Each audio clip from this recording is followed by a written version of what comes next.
A sexta temporada está entre nós. Como eu já expliquei pra vocês, a gente tá vivendo aí um evento dentro dessa sexta temporada. Então esses 5 primeiros episódios vão ter uma história fechadinha. E é por isso que as coisas estão um pouco estranhas em Riverdale, né? Que é o nome da cidade que a gente tá vendo. Riverdale, que inclusive eles dizem ser uma cidade sombra de Riverdale. O que nos leva muito a pensar que provavelmente as coisas que acontecem em Riverdale são um eco do que tá acontecendo em Riverdale. E eu acho que nesse episódio a gente teve algumas coisas que possivelmente estão acontecendo no mundo real e que estão refletindo dentro dessa alucinação geral, que a gente ainda não sabe exatamente qual é a causa, mas que aparentemente é mesmo uma alucinação geral. Então o Art realmente tá morto. Na verdade, na série, né, a gente vê rapidamente um frame de uma caixinha de leite com uma fotinho dele dizendo que ele tá desaparecido. E aí isso me leva a pensar, será que as pessoas esqueceram o que aconteceu? Porque ninguém nem menciona ele, tipo, nossa, o Art...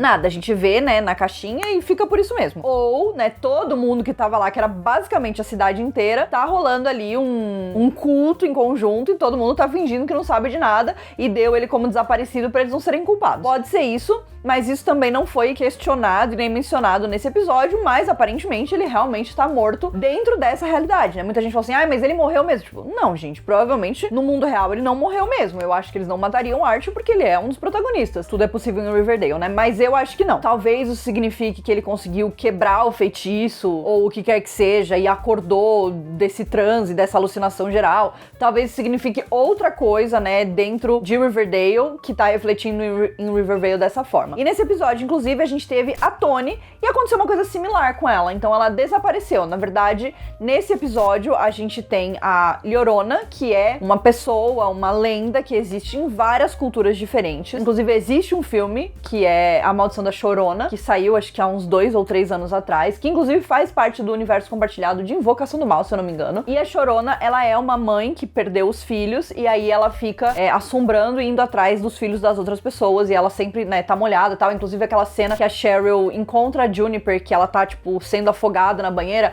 essa cena é clássica da Chorona, que é exatamente isso que ela faz. E ela sempre tá molhada, ela sempre vem de lugares com água, porque ela afogou os filhos dela isso eu tô tentando lembrar, mas eu acredito que seja isso. Ela afogou os filhos dela na história original, e aí é por isso que tem todo esse lance de água, de afogamento. Inclusive a gente vê em vários momentos, né? E depois no final ela tá voltando pro rio Sweetwater com o Baby Anthony, e é exatamente nessa situação. A Toni, então, nesse episódio, a gente ficou sabendo que ela matou o filho de uma moça dos Gully, né? Que é a Darla, que inclusive já tinha aparecido em outros episódios de Riverdale, né? Sem ser nesse arco de Rivervale. E foi sem querer, foi um acidente no meio de uma briga de gangue e tudo mais. Mas a Toni, ela fica se sentindo muito culpada por causa disso, né? E a gente vê que isso pesa muito nela durante o episódio inteiro. E aí no final ela decide que pra Llorona não levar o Baby Anthony pra salvar o filho dela, ela trocaria de lugar com ela. Então ela assume o lugar da Llorona e teoricamente agora a Toni é essa figura amaldiçoada que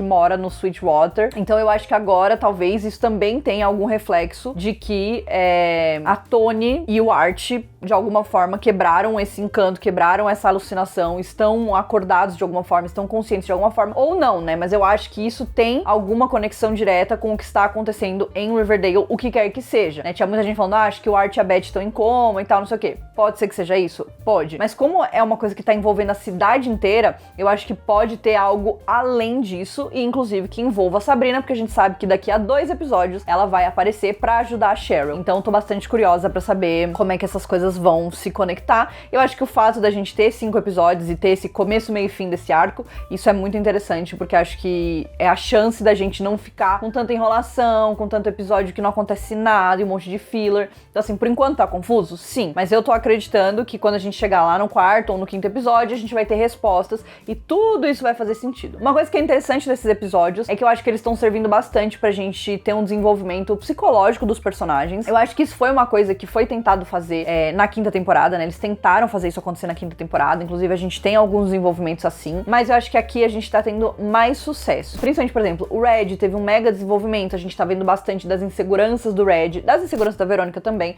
mas esse episódio foi bem focado no Red, né? Da relação difícil que ele tinha com o pai dele, do passado dele, né?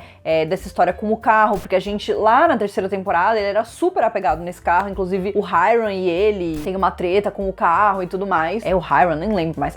Ele e alguém tem uma treta por causa do carro e tal. Eu acho que é muito legal a gente tá vendo essas conexões, eu acho que isso ajuda a dar mais profundidade pro personagem, né? Então a gente sabe que tem isso. Ele falou que teve essa relação com essa professora Bella, que, segundo as histórias, era uma professora que tinha relações românticas com alunos, né? Então era uma coisa bem doente, né? E aí o Red fala, mas comigo não era assim e tal. E aí eu acho que talvez pode ficar meio em aberto. Será que não era mesmo assim? Ou será que ele, por causa do trauma, é uma coisa que ele bloqueou? E na cabeça dele não era assim, mas na verdade era, né? Porque é uma relação estranha que eles têm. Inclusive o próprio Red, quando ele compra o carro, né, que não é o carro dele, mas é um carro igual ao dele, ele começa a agir como se ele tivesse realmente tendo um caso. Tanto que a Verônica fala, eu achei que você tava tendo um caso e tal. Então, eu acho que é muito interessante esse desenvolvimento das histórias. Continuo preferindo caso a Verônica fosse ter uma história que não tivesse diretamente envolvida com um homem, né, que fosse uma história só dela, mas é o que a gente tem por enquanto, então vamos ter que aceitar sim, vai ser na marra. Mas, de qualquer forma, achei legal que teve esse espaço maior pro Red. No primeiro episódio, a gente viu outra insegurança dele que tinha a ver com o fato dele não acreditar que a Verônica quer viver aquela vida em Riverdale, né? Abrir o cassino e ter um negócio que prenda ela em Riverdale, porque ela queria voltar para Nova York, voltar para a bolsa de valores e tudo mais. Então essa é uma insegurança dele, e aí agora, nesse episódio, a gente vê ele se fechando, né? Tem todo o lance com o pai dele, sobre a família dele ter sido abusiva. O pai dele era abusivo com ele, batia nele. Então a gente tem essas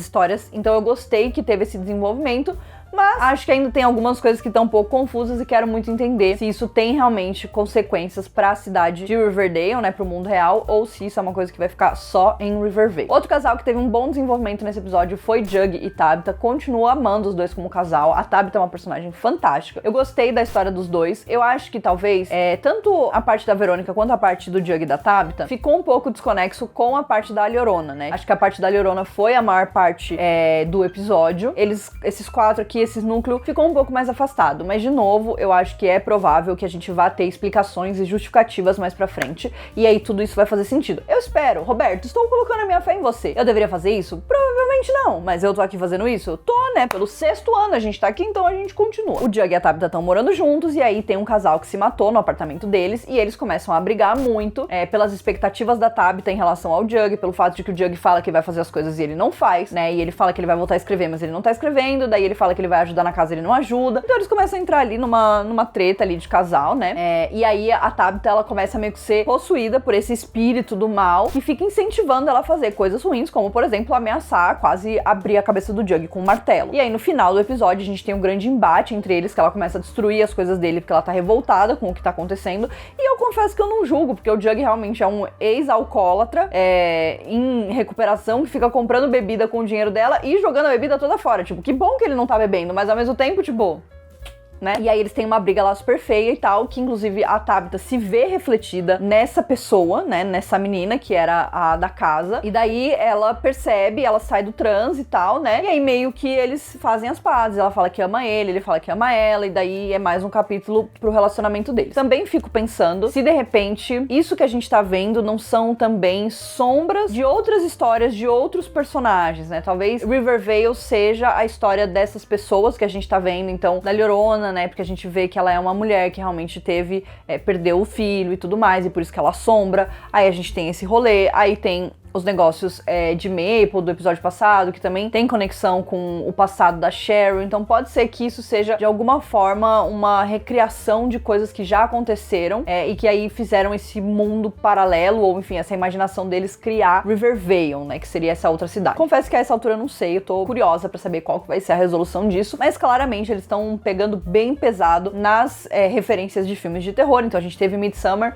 no primeiro episódio, a gente teve La Llorona nesse segundo episódio, né? E aí agora o terceiro episódio, que a gente já viu a promo, inclusive, a gente vai ter Lucifer. Não necessariamente é conectado com um filme em específico, pelo que a gente viu na promo, né? E talvez dentro do episódio tenha uma conexão maior, ou alguma referência mais explícita, e aí quando chegar a hora da gente assistir a gente vai comentar sobre. Mas a princípio a gente tem o Lucifer no próximo episódio, que também é uma figura bem conhecida de filmes de terror, de séries inclusive, né? Tem a série da Netflix. Acho que pode ser bem interessante, e acho que o Lucifer, o diabo, né, Todo mundo conhece. Inclusive, curioso, porque a princípio ele é chamado de demônio, então não é exatamente o Lúcifer. E apesar da gente ter a Sabrina no quarto episódio, esse não é o pai da Sabrina, que é o Lúcifer, né? O Lúcifer Morningstar, que é interpretado pelo Luke Cook, inclusive, que é maravilhoso. E não é o mesmo, é um outro ator que tá fazendo. Então talvez seja alguém se passando pro Lúcifer, talvez seja um outro demônio que está se passando por esse. Talvez não seja Lúcifer especificamente, mas só um demônio que está fazendo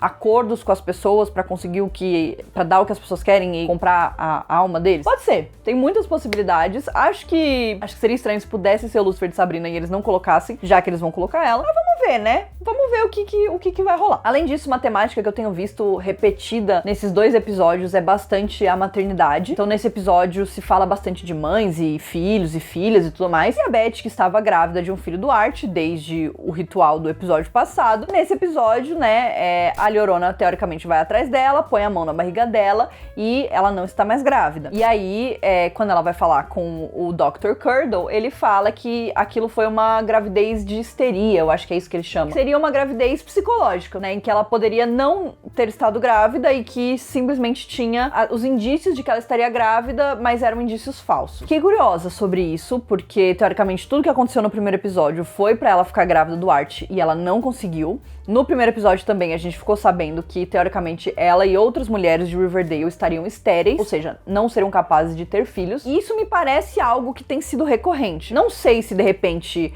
a Beth estava grávida ou ficou grávida em Riverdale e isso refletiu aqui como um medo que ela tem de perder o filho, de não conseguir ter uma família e tudo mais. Ou se ela ainda não ficou grávida e já tem esse medo e aí isso também está refletido aqui dessa forma por conta disso. Mas eu acho que isso e a história do Red são coisas que pra mim me parecem estar diretamente sendo refletidas do que esteja acontecendo em Riverdale. Deu pra entender mais ou menos? Eu não sei se eu tô fazendo muito sentido.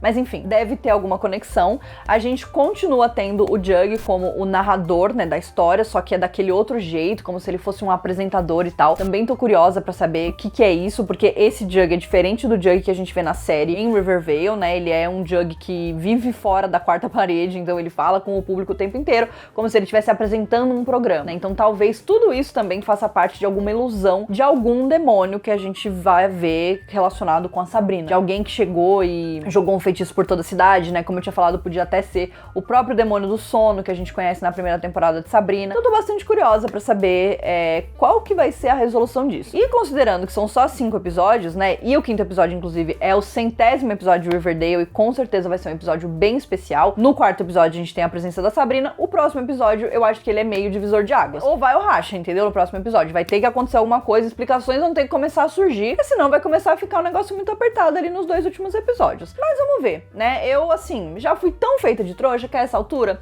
não faz mais diferença, entendeu? Eu nem me abalo se eu for feita de trouxa. Mas eu continuo tendo uma mini esperança de que pode ser que dê a volta por cima. Tá confuso agora? Tá. Mas pode ser que quando a gente veja o círculo geral de tudo, as coisas façam sentido e esse começo pode ser uma boa temporada. Porque a princípio eu tô achando interessante, não tô achando que tá sendo inútil, tô achando que tá andando bem a história, tipo, pode ser uma coisa confusa? Pode, mas pelo menos tem esse lado bom aí, né? Mas vamos ver se no final, quando amarrar tudo, vai dar pra dar um nó ou se vai ficar cada ponta pra um canto e ninguém vai saber nada que tá acontecendo. Tudo é possível. Então é isso, essa foi a minha análise do episódio 2 da 6ª temporada de Riverdale. Espero que vocês tenham gostado do vídeo e a gente se vê na semana que vem pra falar sobre o 3º episódio.